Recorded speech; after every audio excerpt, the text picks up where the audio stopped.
아버지의 잔을 마시지 않겠느냐. 요한복음 18장 1절로 11절 말씀입니다. 예수께서 이 말씀을 하시고 제자들과 함께 기드론 시내 건너편으로 나가시니 그곳에 동산이 있는데 제자들과 함께 들어가시니라.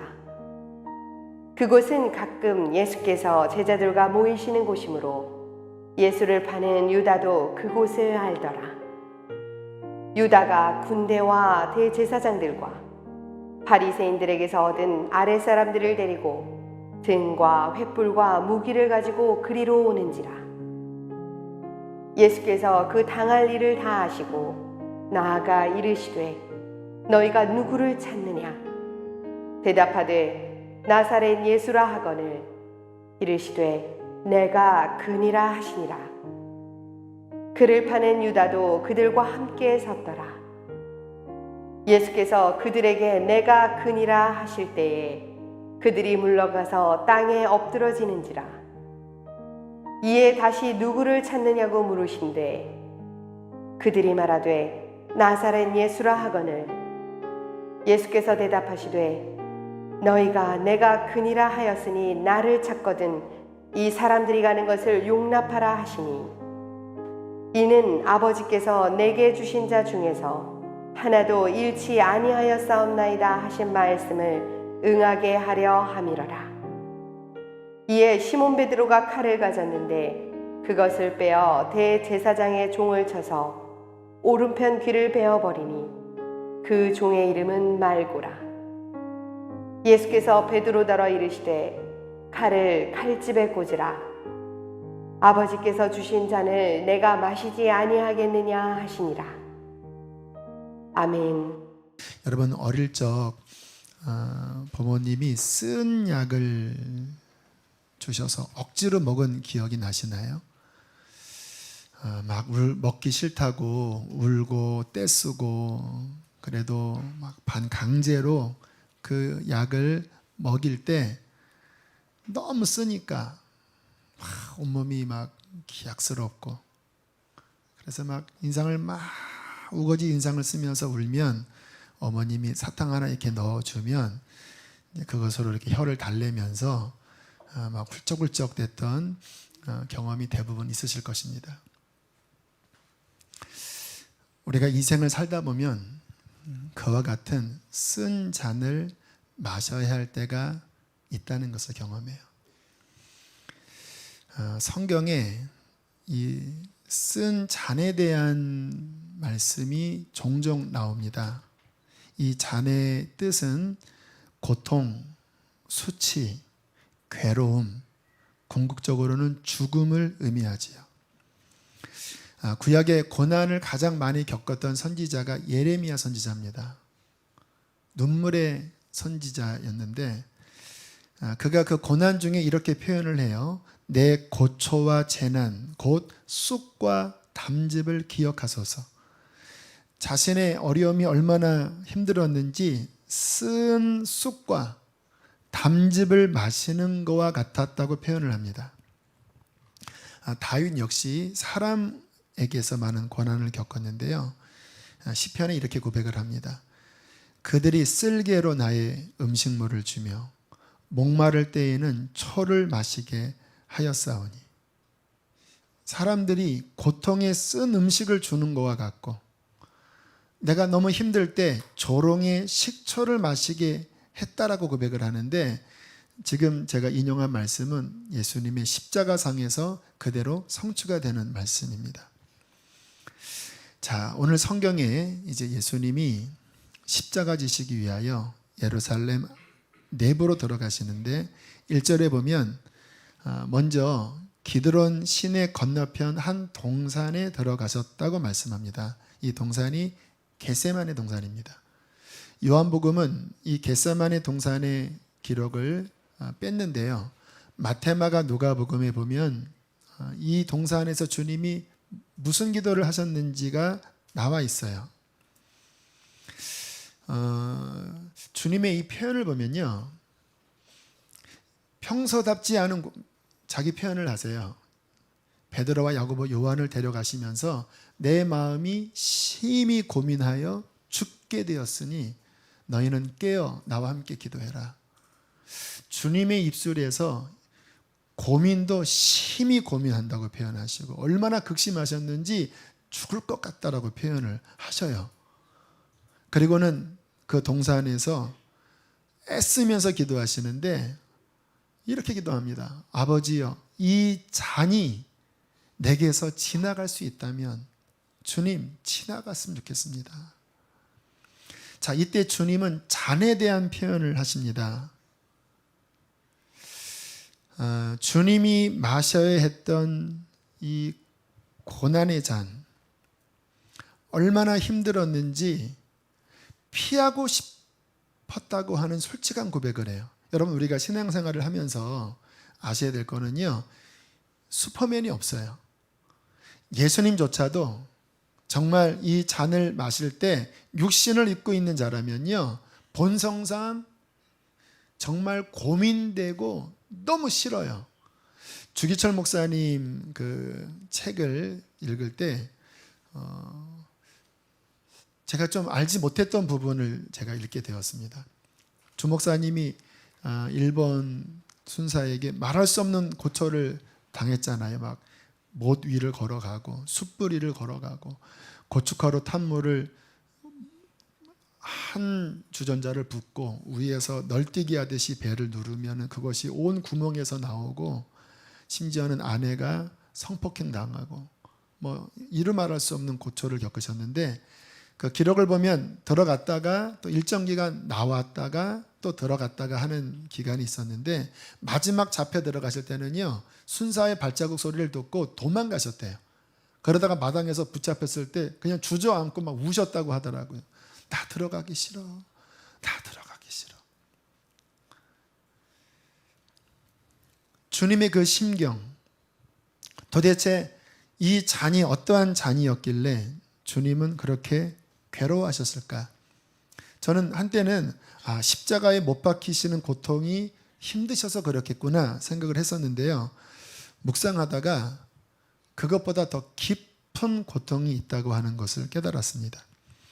여러분, 예수님이 마시는 이 잔은 무슨 잔이냐면, 온 인류가 저지른 아담 이후에 온 인류가 저지른 죄와 그 죄로 인하여 파생된 모든 고통, 질병, 사망의 그 모든 총합체를 한 잔에 담아 주님이 들이마시는 잔이라는 거예요. 이 십자가가.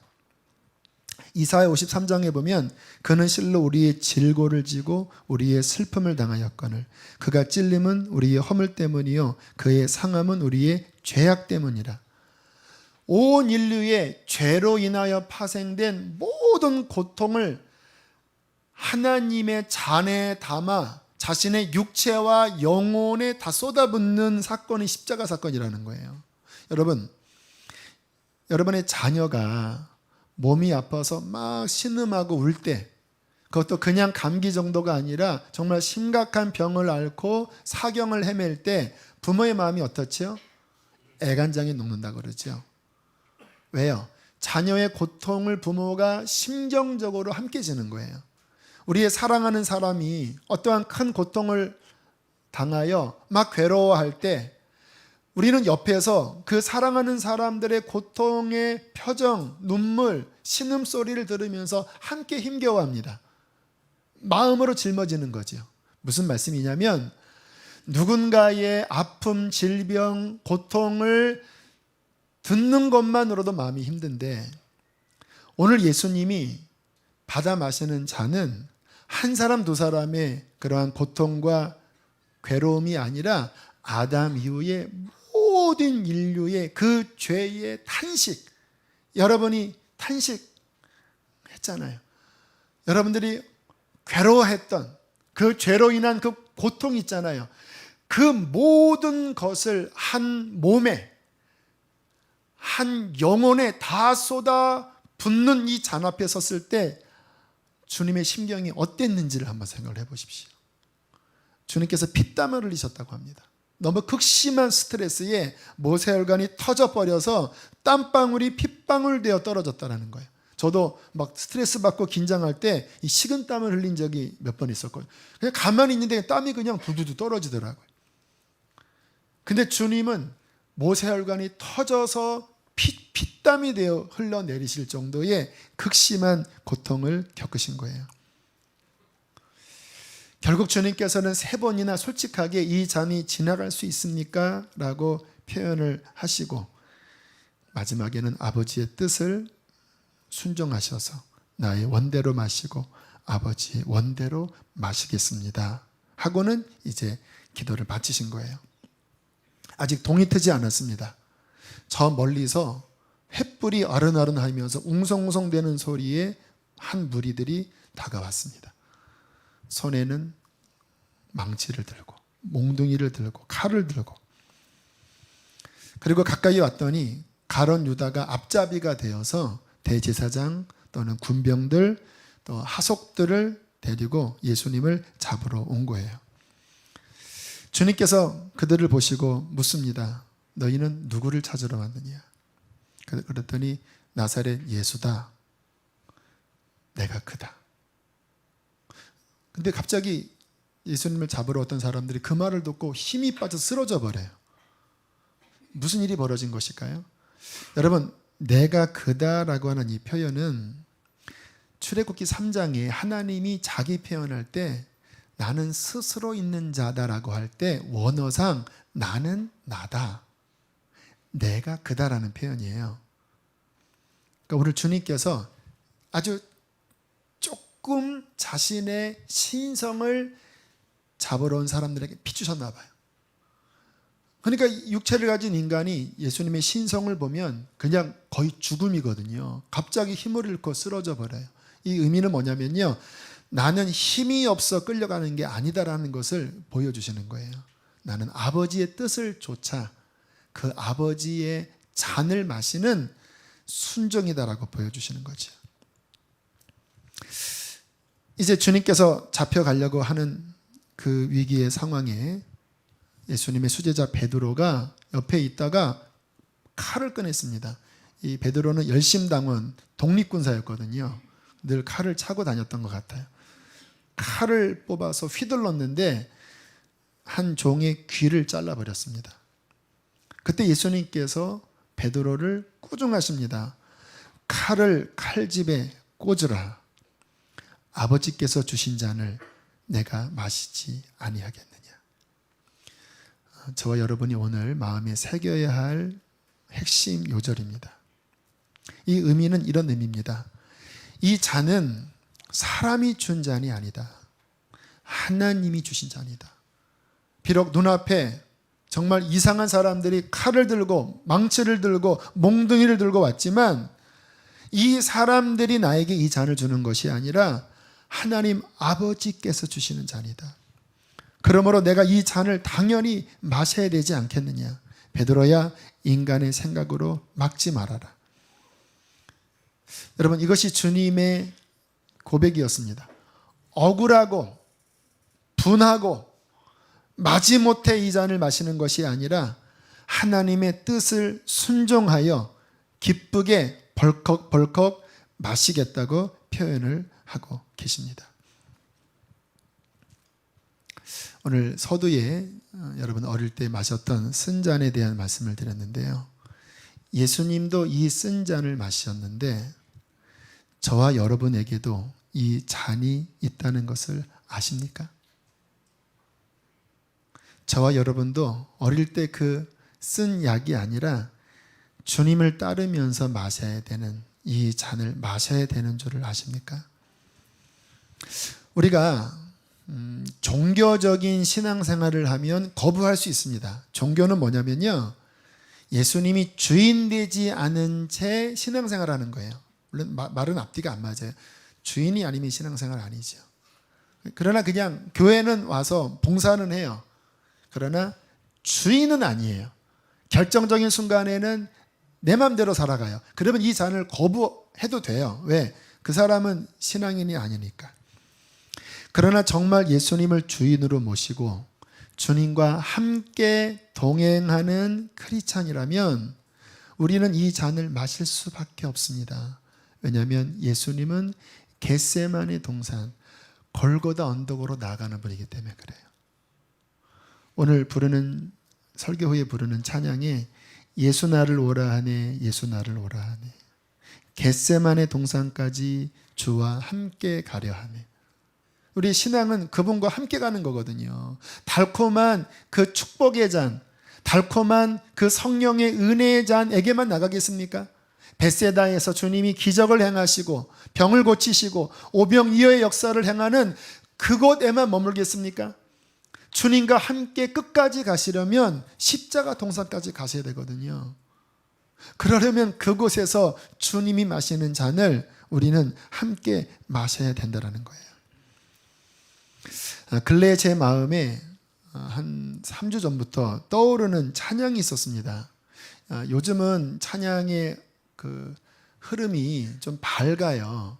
그런데 80년대 후반, 90년대 초반은 좀 울적한 찬양들이 많았습니다. 어떤 찬양이 생각나냐면 쓴 잔이라고 하는 찬양이에요. 많이 아시겠죠?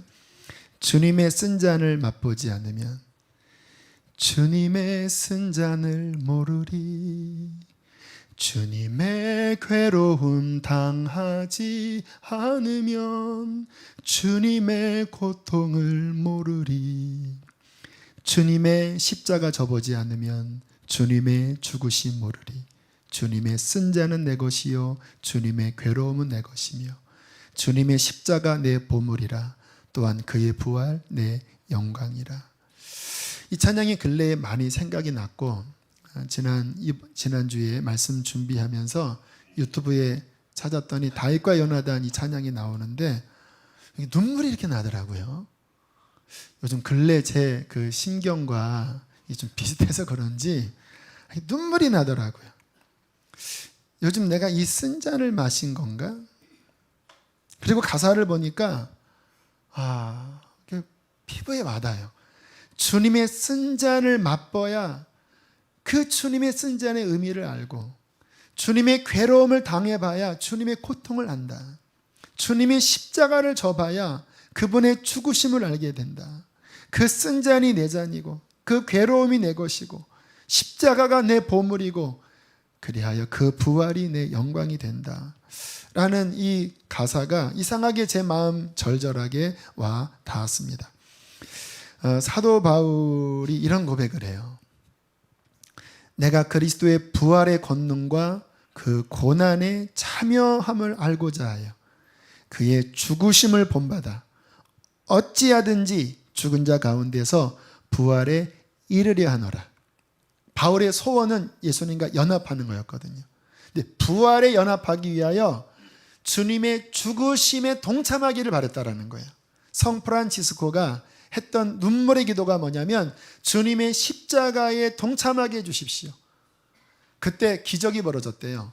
양손과 양발 옆구리에 예수님의 상처가 실제로 났대요. 그리고 금요일이면 그 상처에서 피가 흐르는 고통을 죽을 때까지 느꼈다고 하는 기독교의 전설이 있어요. 여러분, 우리가 정말 주님을 따라가면요, 여러분의 가정을 구원하기 위해서도, 이번에 명절에 가정에 가시죠. 또 교회에서 자그마한 영혼 부서를 하나 섬긴다 할지라도, 또 직장에서 내가 그리스도인의 정체성으로 살려고 할 때 어떤 일이 벌어질까요? 오해를 당하고 또 조롱도 당하고 심지어는 모욕을 당해요. 믿었던 사람들에게 배신을 당하기도 하고 주님처럼 남의 죄의 짐을 짊어져야 할 때도 있습니다. 하나님의 뜻을 이루기 위하여 고통 가운데 인내해야 될 때도 있다라는 거예요.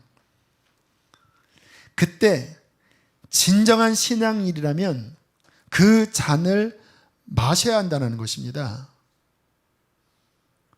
주님이 마신 이 잔이 우리에게도 마셔져야 된다는 거예요.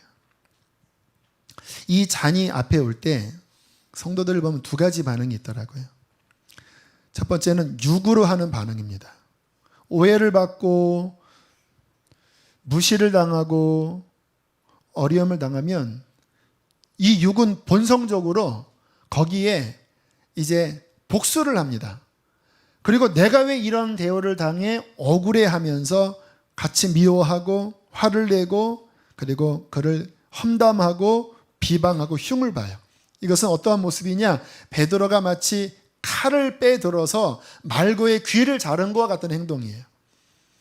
인간적으로야 당연한 반응이라 할 수 있겠지만 예수님의 모습은 아니잖아요. 이것은 영적인 어린 아이의 모습이겠죠. 주님께서 베드로에게 칼을 칼집에 꽂아라. 너의 그 육체의 분노로 이 아버지의 잔을 막지 말아라 라고 주께서 만류하시죠. 또한 반응은 예수님의 반응입니다. 아버지께서 주신 잔을 내가 마시지 않겠느냐? 묵묵히 그 잔을 마셔버리는 거예요. 누가 오해를 하고 누가 욕을 하면 그냥 마셔버리는 거예요. 이사야 53장에 그 주님의 모습을 이렇게 표현하고 있습니다. 그가 곤욕을 당하여 괴로울 때에도 그의 입을 열지 아니하였으며 마치 도살장으로 끌려가는 어린 양과 털 깎는 자 앞에서 잠잠한 양같이 그의 입을 열지 아니하였도다. 여러분 유튜브 보셔서 양 잡는 영상 치시면 몽골이나 이 중앙아시아에서 실제 양을 잡는 실제 영상이 나옵니다. 양을 누이면요 그냥 툭 하고 누워요. 칼로 살짝 가슴을 이렇게 찢으면 가만히 있어요. 사람이 손을 넣어서 심장의 그 염통 심줄을 손가락으로 또는 칼로 딱 끊으면요 꿈틀하면서 뭐 큰 소리도 안 내고 몸을 툭툭 떨면서 한 몇 분 지나면 죽더라고요. 이사야서에 그 양의 모습을 예수님께 대유하고 있습니다. 도살장으로 끌려가는 어린 양과 같이 괴로운데도 입을 열지 않으셨다고 말씀을 하고 있는 거예요. 이와 같은 모습을 베드로서는 우리에게 뭐라고 권면하고 있냐면요. 이렇게 권면합니다. 이를 위하여 너희가 부르심을 받았으니 그리스도도 너희를 위하여 고난을 받으사 너희에게 본을 끼쳐 그 자취를 따라오게 하려 하셨느니라. 그는 욕을 당하시되 맞대어 욕하지 아니하시고 고난을 당하시되 위협하지 아니하시고 오직 공의로 심판하시는 하나님께 맡기시며 이 주님의 어린 양 같은 모습이 우리가 따라가야 할 모습이라는 거예요. 욕을 당하셨는데 같이 욕하지 않아요. 여러분 누가 날 욕하면 우리는 말로 줘야 되죠. 그게 우리의 본성이에요. 한 대 때리면 우리는 최소한 2대 이상을 때려야 속이 풀려요. 근데 주님은 그렇게 하지 않으셨는데 그것이 우리가 이 땅에서 본받아야 될 모습이라고 말씀을 하는 것입니다. 자존심 상하고 아프고 배신을 당하는데 하나님께 모든 것을 맡기고 죽음을 통과하는 거예요. 여러분 이 잔의 결론은 죽음이거든요. 죽어야 통과되는 잔. 이 잔을 주신 목적은 죽으라고 주신 잔이에요. 죽지 않으면 여러분 아이들이 이 쓴 약 먹기 싫으면 어떻게 하는지 아세요? 둘 중에 하나를 합니다. 토해버립니다. 그냥 욱 하고 토해버려요. 그리고 엎어버립니다. 이렇게 하면서 엎어버려요. 잔머리 쓰는 거지. 여러분 우리가 이 잔이 올 때 육체로 토를 해버리든지 아니면 엎어버리든지 베드로처럼 칼을 들고 육신으로 반응을 보이면 정말 하나님의 이 잔의 의미가 우리에게 이루어지지 않는 거예요. 오직 죽음으로 반응을 보이는 자 하나님은 그 사람을 인정하실 것입니다. 여러분 이 잔을 온전히 마시게 되면서 얻는 유익이 있습니다. 자아가 깨지는 거예요. 여러분 사람은요 우리가 제자훈련 할 때 나는 죽고 예수로 산다. 진리를 믿음으로 취하라고 하잖아요. 기본입니다. 내가 그리스도와 함께 죽었다고 하는 것을 믿음으로 취하는 게 기본이에요. 근데 이것이 우리의 삶의 실제가 되려면요, 반드시 현장 속에 들어가야 돼요. 내 자아를 격동시키는, 누군가 나를 모함하고 누군가 내게 해를 가하고 뭔가 억울한 일을 당하는 이 상황에 이 쓴 잔을 마셔야 되는 그 환경 속에 오늘 주님처럼 그 잔을 묵묵히 받아낼 때 내가 주와 함께 죽었습니다 하고 통과될 때 실제 우리 안에 교만, 자기의, 이게 깨진다라는 거예요. 여러분, 신앙생활의 가장 큰 적은 자기의입니다. 예수님이 창녀들, 세리들보다 더 책망하셨던 자가 자기의로 가득 찬 바리새인들이었어요. 경건하게 산다고 하는 많은 하나님의 사람들 안에 오해하고 있는 게 뭐냐면 자기의가 너무 충만해요. 그래서 결정적인 순간에 그 자기의가 깨어지지 않아서 하나님의 일을 그르치는 일이 발생됩니다. 사울이 그랬잖아요. 바울 되기 전에 사울이. 그런데요, 이 쓴 잔을 마실 때 자아가 깨어져요. 내 교만, 내 의, 내 자랑. 그리고 우리 안에 비로소 예수 그리스도의 온유하고 예수 그리스도의 온전한 성품이 비로소 조금씩 닮아가기 시작합니다. 여러분, 신앙의 본질은 문제 해결이 아니라 예수 그리스도를 닮는 것입니다. 신앙의 본질은 무언가를 얻기 이전에 내가 깨어지고 비워지는 거예요. 우리가 예수님을 믿는다고 말을 하고 온갖 성령의 은혜를 받고 신비한 체험을 했다고 하지만 막상 뚜껑을 열어보면 얼마나 내가 살아있는지, 내 잘남, 내 욕심, 내 열정, 아름다워 보이지만요, 정말 중요한 순간에는요, 그것이 베드로처럼 칼을 휘두른다라니까요. 귀를 잘라낸다라니까요. 주님께서는 이 쓴 잔을 통과하면서 이러한 것들이 깨어지고 우리 안에 예수 그리스도의 온전한 성품을 담게 하십니다. 저는 이번 이 과정을 겪으면서 한편으로는 출애굽의 기적 또는 창세기의 그 아브라함 시대에 있었던 그런 역사가 이루어지길 바랬어요. 그것은 뭐냐면, 여러분, 창세기 출애굽기 보면 하나님이 막 적들을 막 눌러버리잖아요.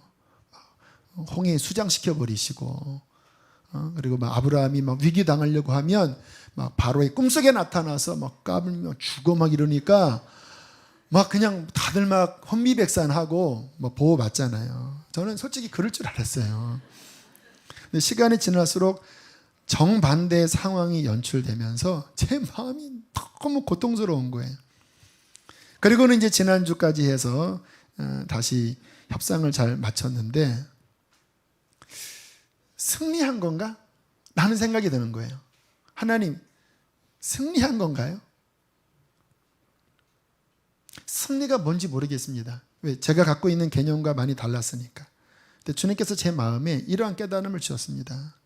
네 마음이 깨지지 않았느냐.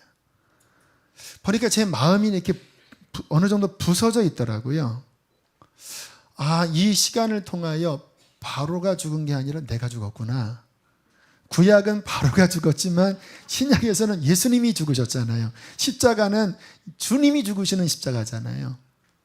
아, 주님께서 정말 주시는 은총은, 물론 하나님은 공의의 하나님이기 때문에 모든 것을 반드시 그의 때에 엄정하고 공정하게 심판하실 것입니다. 그 하나님의 엄정함이 결코 이와 같은 말씀 속에서 왜곡되지 않아요. 그러나 하나님이 먼저 주시고자 하는 것은 믿는 우리가 이 쓴 잔을 마시면서 십자가를 통과하면서 진정 깨어지고 하나님의 사람으로 변화되는 것이 먼저라는 것입니다.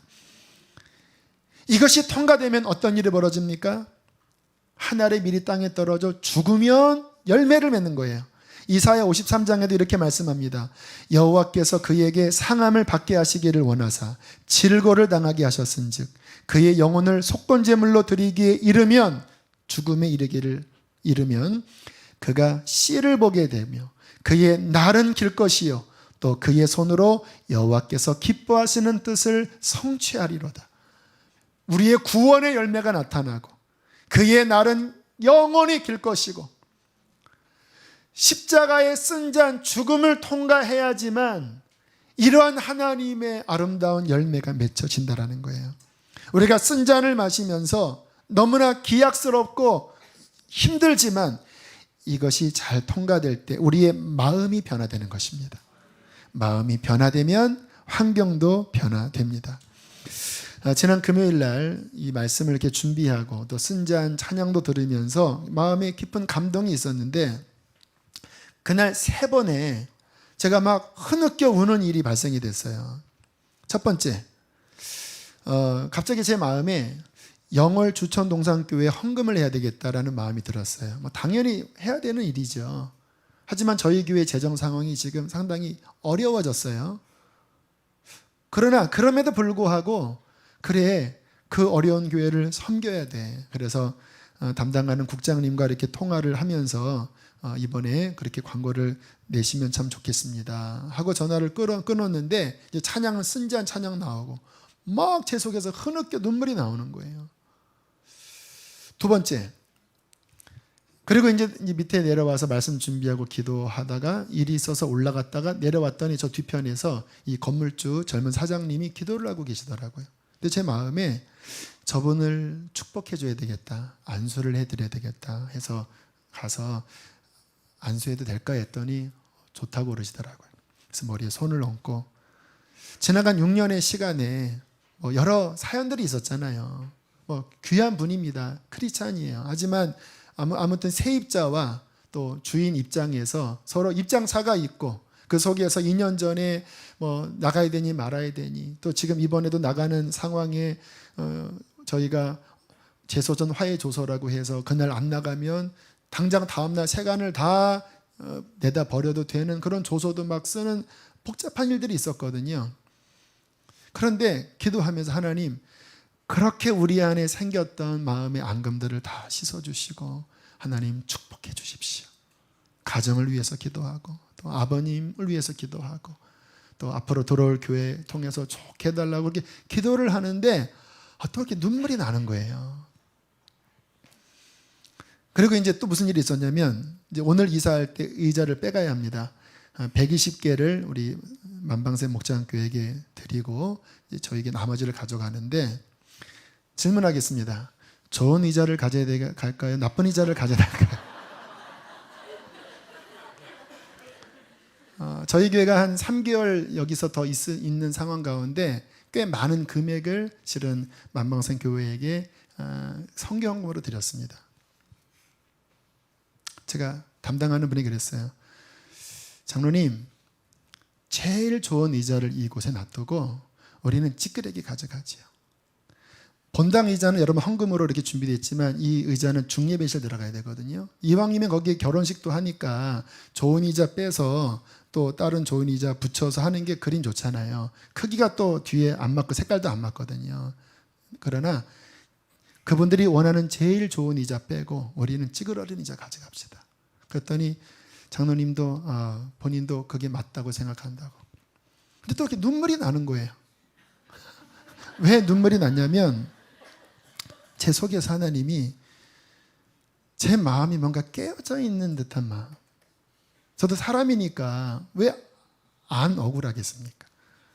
왜 안 아깝겠습니까? 왜 안 주고 싶겠습니까?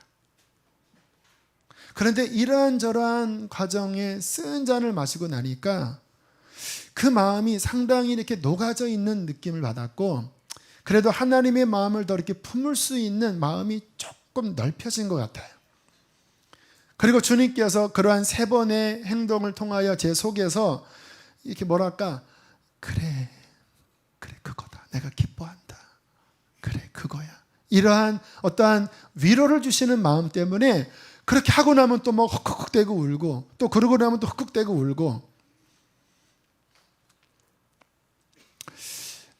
저와 여러분의 인생 앞에 주님께서 달콤한 잔만 주시는 게 아니라 쓴 잔을 내미시는 것 아십니까?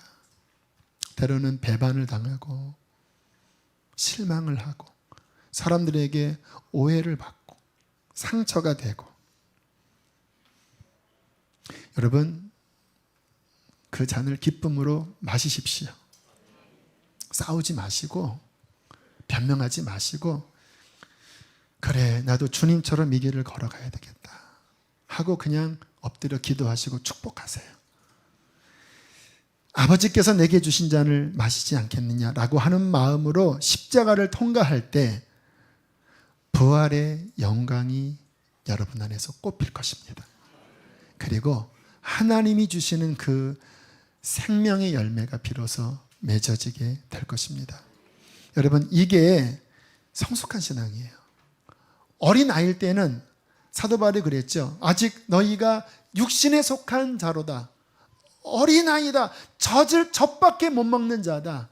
주님께서 바울이 고린도 교회를 상당히 이렇게 바울이 안타까워했어요. 왜요? 너무 은사도 있고 방언도 있고 예언도 하고 뭔가 이렇게 신비한 경험은 하지만 막상 그 십자가 앞에서는 너무 육신적인 거예요. 여러분, 언제까지 우리가 어린아이 같은 신앙생활을 하겠습니까? 이제 주님께서 우리에게 원하시는 것은 성숙한 신앙인데, 성숙한 신앙은 십자가를 통과하는 것입니다. 죽음을 통과하는 거예요. 우리의 자아가 깨어지는 것입니다. 그 깨어지는 묘약이 쓴 잔이라는 거예요. 이 쓴 잔이 여러분에게 주어질 때 기쁨으로 마시는 저와 여러분 되시기를 축복합니다. 함께 우리 찬양하겠습니다. 예수 나를 오라하네, 예수 나를 오라하네.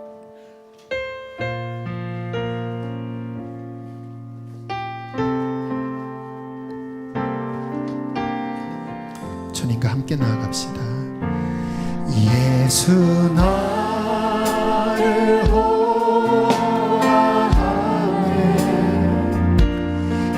예수 나를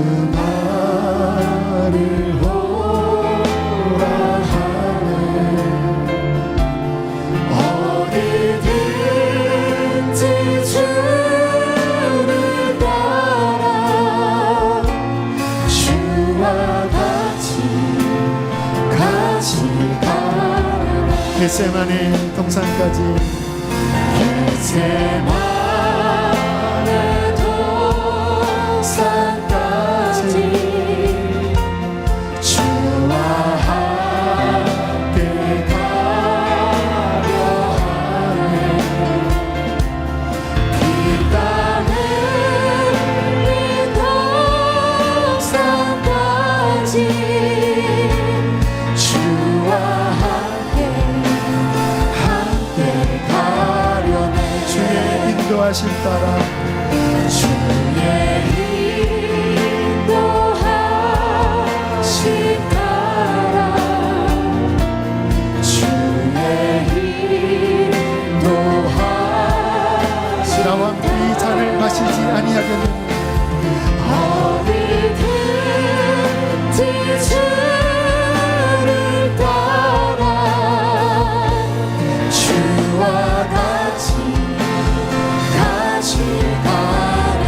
주가 크신 은혜 내려, 주가 크신 은혜 내려 나를 항상 돌보시고, 나를 항상 돌보시고 크신 영광 보여주며, 크신 영광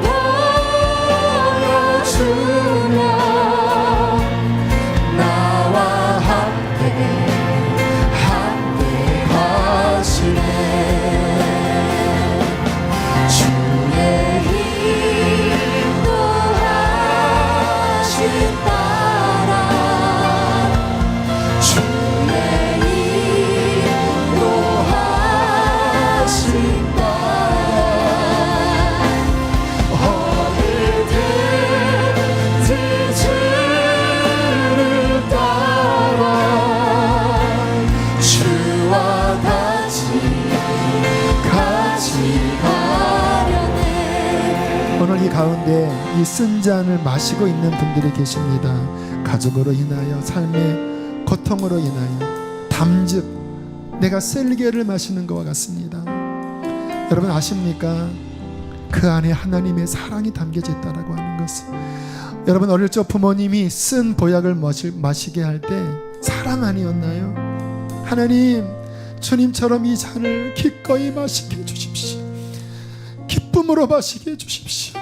내 자아가 산산이 부서지게 하시고 내 안에 예수 그리스도의 형상만 남게 하여 주시옵소서. 함께 시간 기도하시겠습니다. 할렐루야, 할렐루야, 할렐루야. 나와 함께 이 잔을 마시지 아니하겠나. 아버지께서 주신 잔을 마시지 아니하겠나. 하나님, 도와주십시오. 이 잔을 기꺼이 마시면서 이 죽음의 잔을 기꺼이 마시면서 하나님, 나는 주와 함께 죽었습니다. 나는 주와 함께 죽었습니다. 자아가 부서지게 하여 주십시오. 나의 교만함, 나의 열정, 주님 나의 의가 다 부서지게 하여 주십시오. 승전 십자가의 승전 부서지게 하여 주십시오. 하나님, 십자가를 통과하게, 십자가를 통과하게, 십자가를 통과하게 주여, 우리를 부서뜨려 주십시오. 주여, 우리를 새롭게 하여 주십시오. 우리의 하나님 아름다운 열매가 되기를 주여,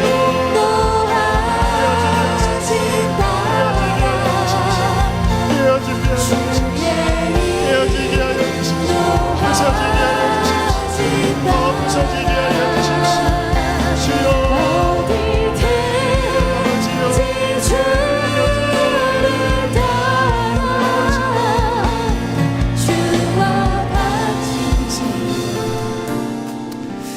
하나님 감사합니다. 주님께서 우리에게 고난을 주신 것은 우리에게 평강을 주게 하심이라는 주님의 뜻을 믿습니다. 하나님, 이 잔을 기쁨으로 마시게 하여 주십시오. 욕을 먹게 하여 주시고 버림을 당하게 하여 주시고 그 속에서 내가 주와 함께 죽고 내 안에 그리스도와 함께 사는 생명이 싹트게 하여 주십시오. 우리가 그동안 이 십자가 쓴 잔 앞에 얼마나 원망하고 얼마나 맞서 싸우고 하나님 이 잔을 구역질하듯이 토해내려고 했는지요. 하나님, 오늘 주의 말씀 앞에 우리의 삶의 태도를 바꾸겠습니다. 하나님께 모든 것을 맡기겠습니다. 주님, 우리에게 은혜를 더하여 주시옵소서. 진정한 평강을 우리에게 부어주십시오. 이 나라의 민족을 위하여 기도합니다. 하나님, 이 나라의 민족을 지켜주시고 김정은 정권이 변화되어지게 하여 주시옵소서. 이 나라 이 교회가 십자가의 정신으로 세워지게 하여 주십시오. 이제 수지선언 목자교회가 십자가를 통과한 교회로 새로운 예배당에 그곳에서 부활의 생명의 영광이 100배 1000배로 꼽히게 하여 주시옵소서. 귀한 예물을 봉헌합니다. 축복합니다. 이제는 우리를 죄에서 건지신 예수 그리스도의 은혜와 하늘아버지의 그 크신 사랑하심과 성령의 교통하심이 함께 하시기를 축원하옵나이다. 아멘.